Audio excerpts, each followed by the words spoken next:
Let's look at estimating a derivative from a table.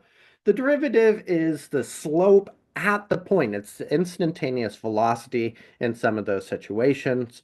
So for the limit definition, I'm looking at the rise change in y values over change in x values. So let's suppose that the only thing I know is this table, and I want to estimate f prime of 0.5. What I can do here is I can find the slope, or the average rate of change of the secant line, from two values really, really close to 0.5. So I could do 0.49 and 0.5. I usually like to calculate two or three of these things to see if I can see if there's a pattern. So let's also take a look at this from 0.5 to 0.51. And let's try a bigger one that skips over 0.5. Let's find the slope. If I were to go a little bit less than 0.5, so 0.49, to a little bit bigger, 0.51. So to find that average rate of change, I'm going to take the change in the y values. So I'm going to take the 0.25 minus the 0.2401 over the change in the x values, is the 0.5, and the 0.49. I'll go ahead and type this into a calculator to see what I get.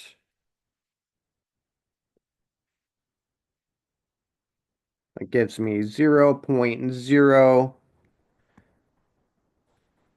two zeros, 99 on the top, and 0.01 in the denominator. So when I divide these, I get approximately 0.99, looking like it could be close to 1 there for the slope, but let's check out the slope for these points. A little bit higher than 0.5 and 0.5. Same idea. I'm looking at rise over run. I'm looking at my change in my y values, 2601 and 25, over the 5, 1, and the 5. This gives me 0.0101 or 1.01. So this first estimate is probably a little high, a little low with the 0.99. The second one's probably a little high with the 1.01. So if I had to estimate it, I think the slope at 0.5 is probably pretty close to 1. Let's see if that's supported by taking one more set of points, something just a tad bigger than 0.5 and something just a tad smaller.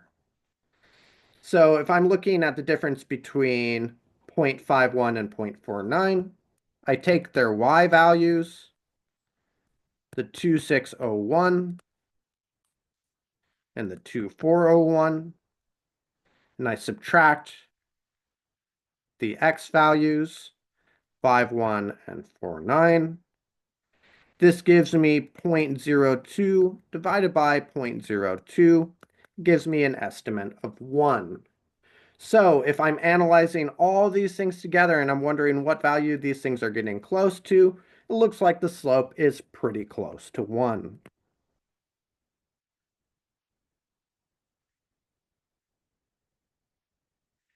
So if you are trying to find the derivative at a point using a table, use two dots or multiple pairs like I did here, and try to find the slope really, really close to that 0.5 value. When we did that here, we got a slope of 1. Let's check out some more of these together.